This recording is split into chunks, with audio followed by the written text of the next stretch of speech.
Hello, hello chers amis, bonne journée à toutes chers amis, en ce 24 du 4, et oui, petit à petit, on termine le mois d'avril, c'est juste incroyable.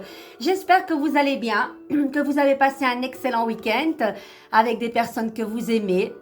Voilà, moi ça a été le cas, encore un week-end haut en couleur. D'ailleurs, j'ai été fleurie, vous voyez, j'ai été gâtée. Voilà, je remercie infiniment ces belles personnes. J'espère que vous avez passé un merveilleux week-end. Je vous accueille sous une merveilleuse musique de Pino Daniel, cet artiste famoso qui est décédé en 2015. Malheureusement, parti beaucoup trop tôt. Que dire de cet artiste? Juste à l'écouter. Sa musique et sa voix ne font qu'un. Voilà, j'ai du mal à croire qu'il est parti. Voilà les amis, juste avant que vous arriviez à moi et que moi j'arrive à vous, j'ai tiré cette belle carte de la roue de la fortune qui parle de carte de rapidité. Hop hop hop, on s'élève. C'est une carte, c'est un point culminant. Hein. Souvent, je prends un petit peu la baie de Marseille où vous êtes tout en haut et vous voyez tout ce panorama. Eh bien oui, vous avez décidé de non plus vous noyer, parce que vous savez que je travaille avec les cartes à l'envers et à l'endroit.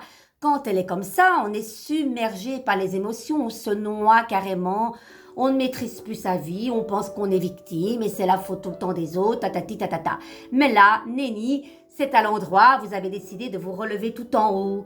Ne pas faire comme ce singe ici qui fait comme tout le monde. Il se lève, il se relève.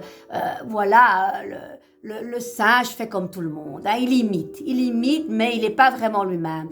Tandis que ce lièvre, lui, a décidé de s'élever comme ce sphinge ailé qui vous représente vous, couronné avec ce sceptre et qui se dit « Je prends mon destin en main ». Maintenant, aujourd'hui, et c'est une carte de rapidité, les amis. Ça, c'est chouette, ça, c'est chouette. On va un petit peu voir qu'est-ce qui... Ben voilà, à côté. Normalement, on met toujours une carte à côté de la roue de la fortune. Pourquoi? Vous savez que la roue, ben, elle est actionnée par une main d'homme, en fait. Donc, moi, je viens de mettre, on va la mettre du côté droit, la lune qui parle un petit peu que, voilà, la roue de la fortune, quand on la maîtrise pas bien et qu'on est à l'envers, on se sent victime. On a l'impression que beaucoup de choses récurrentes viennent, les mêmes schémas, les mêmes situations, aussi bien dans le professionnel que dans le relationnel ou dans le sentimental. Eh bien voilà, ça parle un peu du karma. Même pas un peu, mais beaucoup. Et là, vous avez à côté cette carte qui parle aussi de beaucoup d'émotions. Ça parle de beaucoup d'émotions. La carte, je pense, où il y a le plus de plans d'eau, c'est bien cette carte de la fortune.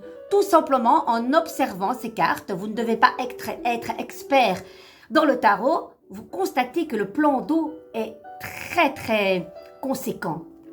Et dans la lune également, que je viens de prendre à l'endroit.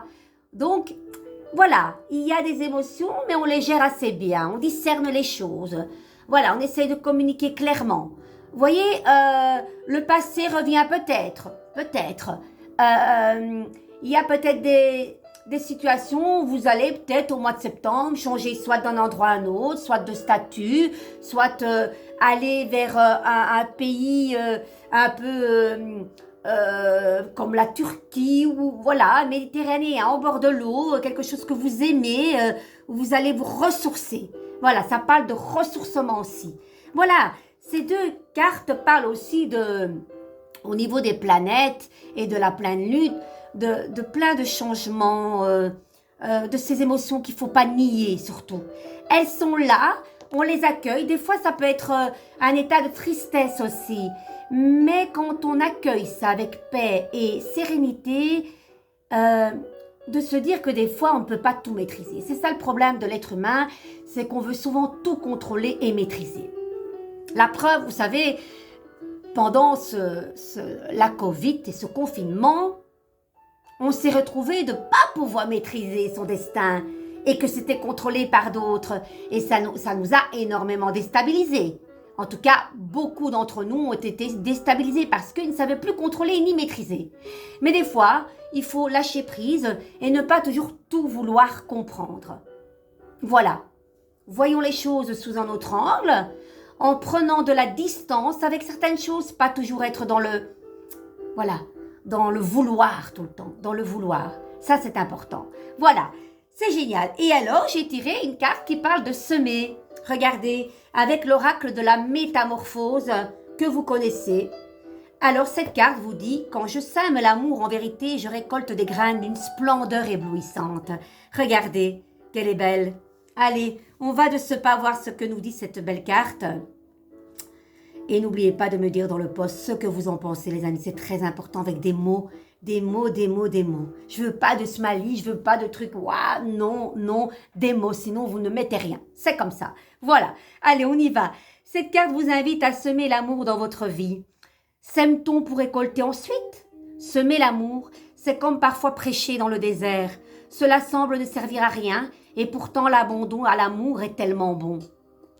Il ne demande rien et offre à tout. Seuls, nous ne pouvons rien offrir, mais totalement abandonnés à la grâce de la source. Ben, la source, les amis, c'est cette belle lune, hein, voilà, qui nous dit de retourner à la source, au plus profond de nous-mêmes. Voilà, allez voir à l'intérieur ce qui se passe. Seuls, nous ne pouvons rien offrir, mais totalement abandonnés à la grâce de la source, alors nous pouvons semer et récolter des graines divines. Le temps est venu pour vous de semer l'amour en vous et autour de vous. C'est un appel criant du fond de l'âme qui vous est adressé. Écoutez-le surtout, les amis. Semeur ou semeuse d'amour, c'est un beau métier, non? Dans le conte, Leïla la sage, pas si sage, et ses semblables sont des semeurs d'amour. Leïla est amoureuse de l'amour. Un petit rituel, regardez, je vous propose le petit rituel suivant. Amusez-vous à vous dessiner semant l'amour en vous et autour de vous. Prenez votre dessin en photo ou gardez-le un petit moment sous les yeux sur votre bureau ou sous votre oreiller. Et regardez-vous en semeur ou semeuse d'amour plusieurs fois par jour. Et semez aussi de la beauté. Tout ça parle de cette lune. Voilà. Beauté, les photos, allez regarder à l'intérieur de vous. Ça parle de tout ça. Et voilà. Et semez aussi de la beauté. L'abondance n'a pas de limite. Vous en récolterez des fruits d'une splendeur éblouissante. Les amis, quoi de mieux? De nouveau, le tarot a frappé très fort.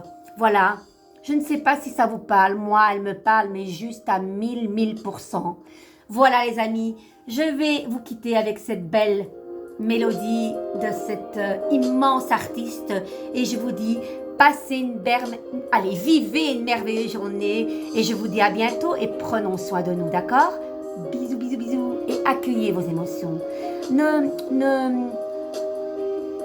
On essaye des fois, quand on n'est pas bien, d'occulter tout ça et presque à l'état de suffocage.